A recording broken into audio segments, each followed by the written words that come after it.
Today we are talking about what are called basic derivative rules.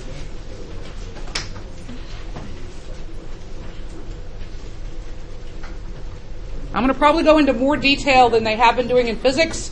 Physics, they just show you the shortcuts. I'm going to now show you kind of why they work. Okay? So, this is AKA, shortcuts for derivatives.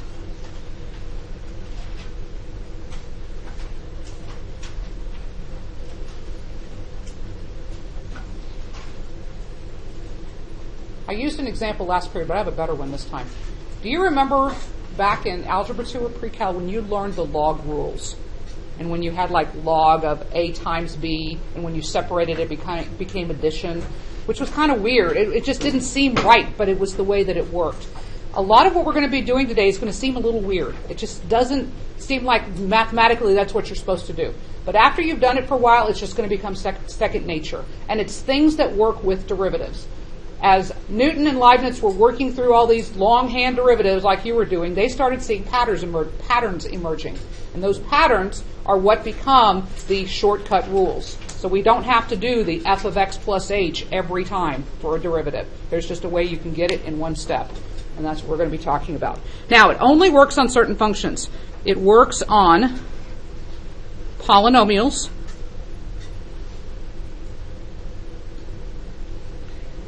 Polynomials are like 5x cubed minus 6x squared plus 2x plus 3. Polynomials. Okay? It works on some rationals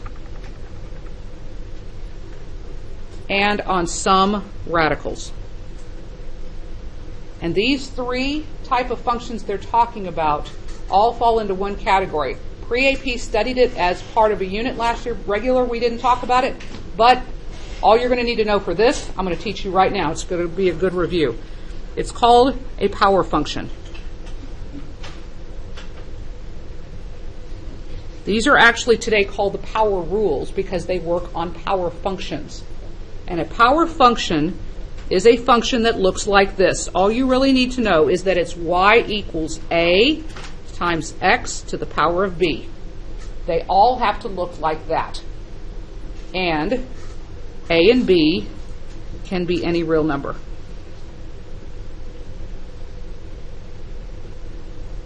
So it could be 2x to the third, or 1/2 x to the negative 3, or 5x to the 1/2.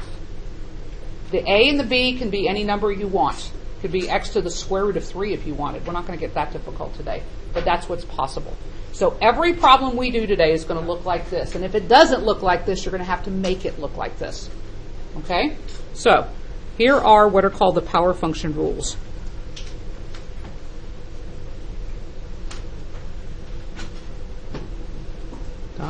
We're going to have three columns. We're going to have a rule column. We're going to have an example column. And we're going to have a graph column. Now, we're only going to do graphs for a couple of them. But the graphs kind of help you see what we're talking about. Now, these are rules that could show up on another formula quiz down the line. So, but once you get the hang of them, they're just second nature. First one, d over dx parentheses c parentheses equals. I'm not going to tell you what it equals just yet. Do you remember what this symbol means? It means derivative. So they're taking the derivative of a constant.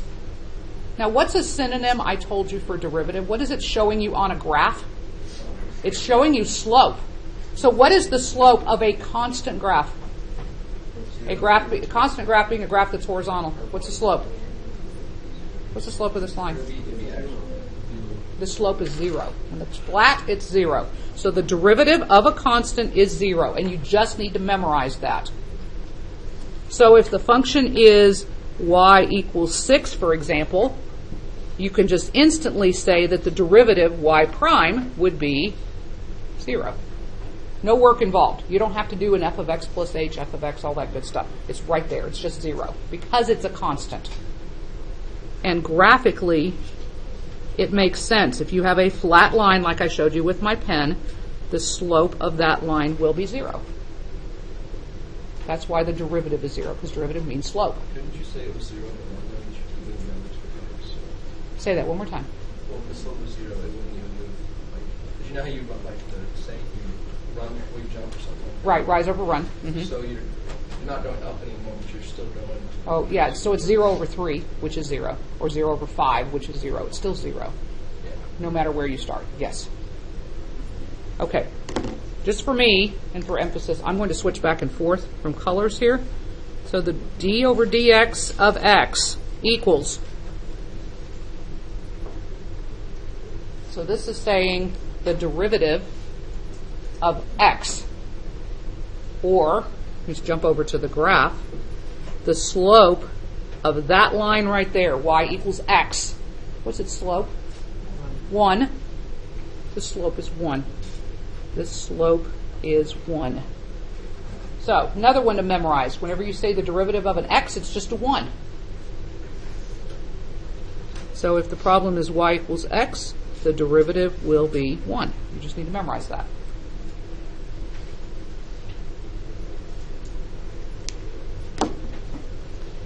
Number 3 is what is officially called the power rule. Now, if your parents happen to have taken calculus in high school or college, this is probably the one thing they remember from college calculus, even if they took it 20 years ago. I mean, you took Algebra 1, 4 or 5 years ago, and you still remember y equals mx plus b, don't you? This is the one formula that most people, they don't remember the formula, but they remember how to do it. So if you went home and said, what's the derivative of this, they can do it, probably. So let's do an example, and I'll show you what I'm talking about. Here's the formula, d dx of x to the n power. So when you're taking the derivative of an x to any power you want, it's going to equal n, which means you bring the power to the front, times the x to the n minus 1 power. So what happens is it's kind of like the exponent falls to the front as a coefficient, then you write the x, and the exponent then drops by 1. Okay? So if you went home and asked your parents, what's the derivative of x squared, they probably could tell you, because they remember the shortcut. So the exponent of 2 moves to the front. You write the x again, and then the exponent drops by 1 to a 1. So the derivative of x squared is 2x. What would the derivative of x to the 4th be? 4x to the 3rd. Does that make sense? Okay, now let's do another one. We're done graphing. We're just going to do another example. What would the derivative of x to the negative 3rd be? X negative 3, x to the negative 4. You see how that works? You bring the exponent to the front, rewrite the x, drop the power by 1. That's the power rule. And that's what most people walk out of calculus, and at least they remember that much. Because it's really not that hard once you get used to it. Okay. Now, number 4. d dx, parentheses, f of x plus or minus g of x equals, and I'm going to write the rest of it below it so I don't run out of room, f prime of x plus or minus g prime of x.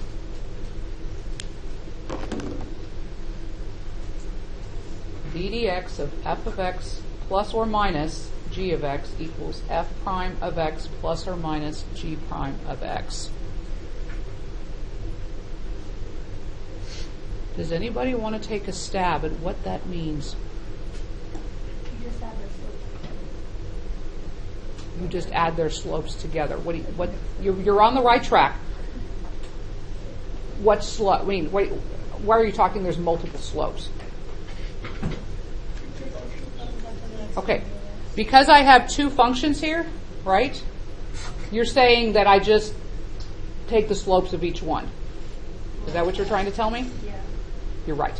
You're right.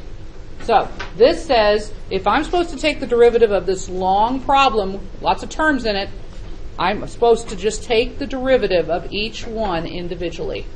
That's what it's saying.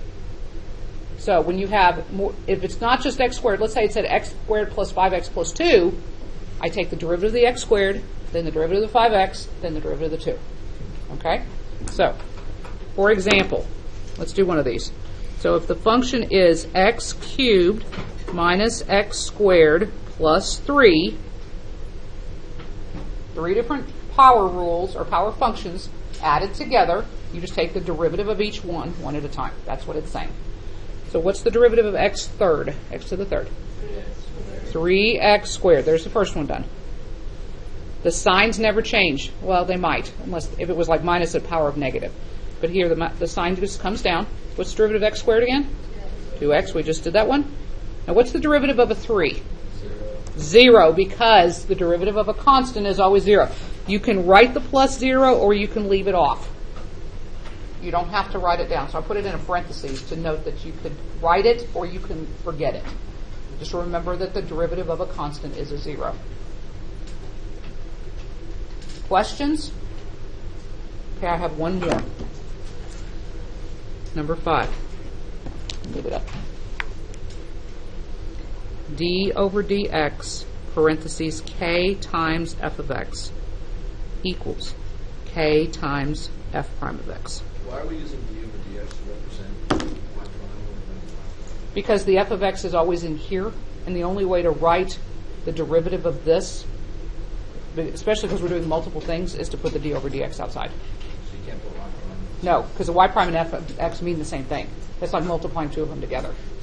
You have to do it this way. For the function for the formula you do. Okay, what does this mean? What this means is if you're taking the derivative of a constant times a function, the constant basically just sits there, and you take the derivative of the function. Did this k change at all? Did it go away? No, it sat there, and then you took the derivative of the function. Okay, so let's do one of these. This takes care of that a in the front. So if you had 7x squared for your function, the k is the 7, so y prime would be, you write the 7 down, then you take the derivative of the x squared. And what's the derivative of x squared again? 2x. And then clean it up. So what does that clean up to be? 14x. Okay. Now, do you see a quick way to go to step 3 from step 1? Yes. That when the 2 comes down, if there's something there, just multiply them together. That's what you got to remember. That's the shorter shortcut. Okay? So, what if it had been 5x squared? What would the answer be? The derivative would be 10x. Okay? What if it had been 5x to the third? What would the derivative be? 15x squared. Are you picturing what's happening here? The 3 comes down and multiplies to the 5, and then the power drops. Okay? This is kind of weird math, isn't it? That you just can throw an exponent in the front, but that's the way derivatives work. Okay? Now, we're going to spend the rest of the notes time doing some examples of this. Okay? So I'm going to change pages, and we will move on to some examples. Move it down.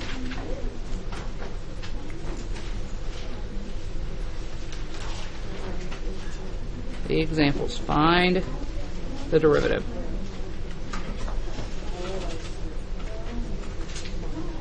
Y equals 4x squared minus 3x plus 2. Now I'm actually starting with one that I think you can do already by yourself. So right now, try to do that one. Try to do that one right there. Incorporating all the different rules that we talked about from the front. When you're done, check with the rest of the people at your table and see if you got the same answer they did. Okay, I'm going to silently write the answer up here so you can look up here and see if you got it right.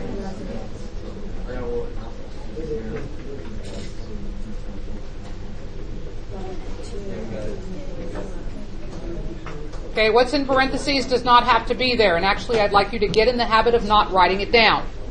Okay? But I wrote it this one time. Are there any questions?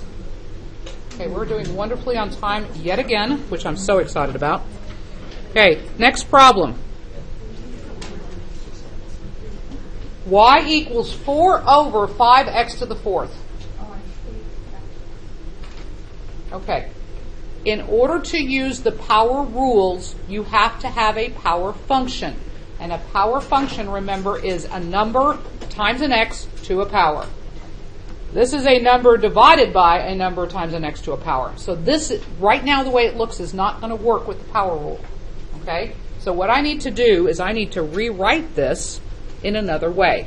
I need to write it as a number times an x to a power.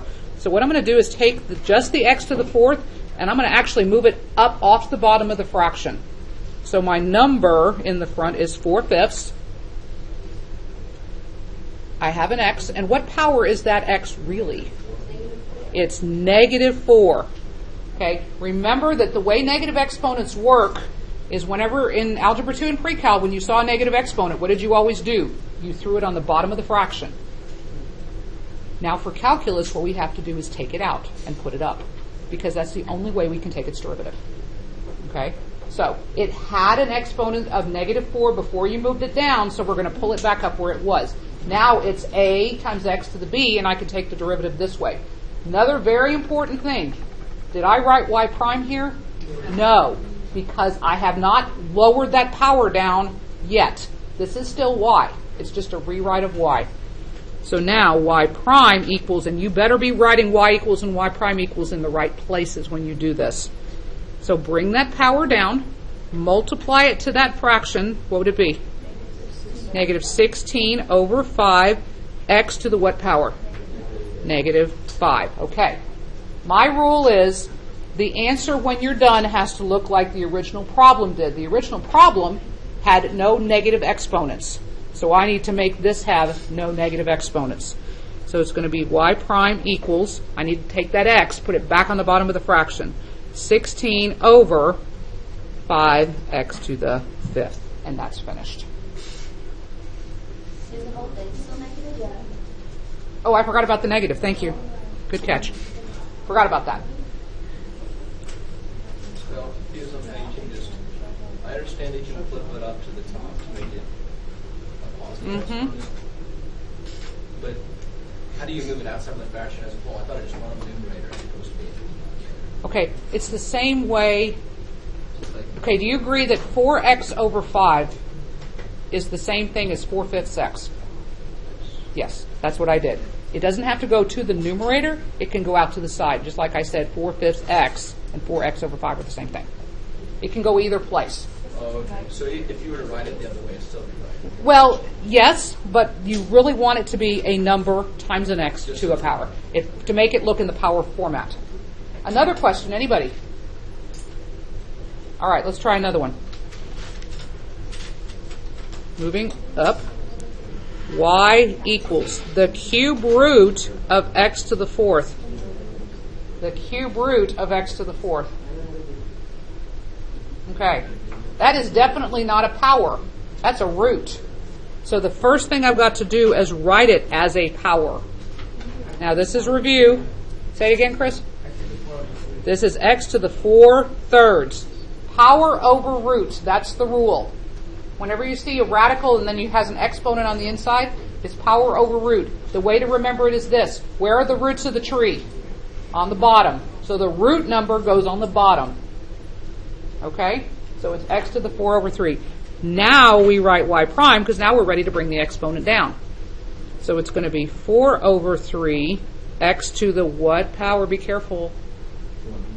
1/3.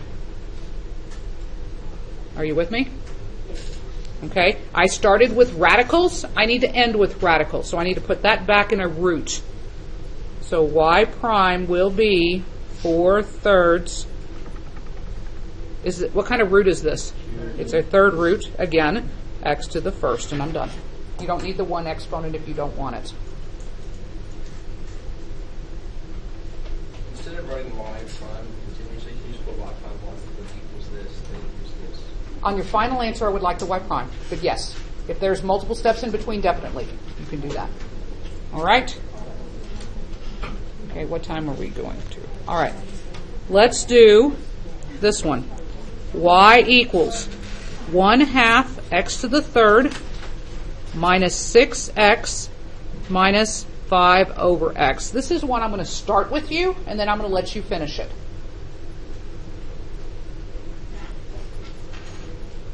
All right. Is this first term in the correct format to take its derivative? Yes. A times x to the b. What about the second term? Is it okay? What about the third term? Nope. Third term's not good. I can't have an x on the bottom. It has to be moved up. So the first step is going to be to take this, recopy the first two. Don't take the derivative of two terms and then change the third one. You've got to take the derivative all at the same time. So 1/2 x to the third minus 6x minus, how do I rewrite this? Minus 5x to the negative. 5x to the negative 1. Remember, negatives are what they become when you move them up. Okay, now I want you to finish it, take the derivative, and then put it back in this format when you're done. So go ahead and try the rest of this problem yourself. Take the derivative of each term, and then make it back into the non-negative fraction exponents. Okay, y prime equals 1/2. Oops, what am I doing? 3/2 x squared minus 6 plus 5x to the negative 2. Agreed? Yes. So y prime equals 3/2 x squared minus 6 plus 5 over x squared. Are we in agreement? Yes. Okay, one last quick problem, because this is on your quick quiz on Monday. Find the equation of the tangent line of f of x equals x squared plus 6x at x equals 1. Okay. Very quick way to do this. Find the equation of a tangent line of a function at x equals 1. In order to write the equation of a tangent line, the equation of any line, what are the two pieces of information you need? You need a y and an x, but you also need one more thing. You need a slope. You need a point and a slope. Okay? Here's the x coordinate of my point, 1 comma something. How am I going to find the y? Plug it into there. What do you get? You get 7. Okay? Now, I need a slope. How do I find the slope? You take the derivative. So the derivative of this would be, with the shortcut, 2x plus 6. Agreed? Now, the slope is going to be taking the 1 and plugging it in there. What are you going to get for a slope? 2 plus 6, which is 8. Do you see how I got that? So you plug the 1 into the original. Oh, shoot. I didn't get you finished. Then you just write the equation of the line from there. That's all you got to do. Y minus 7 equals 8 parentheses x minus 1. Done. The end.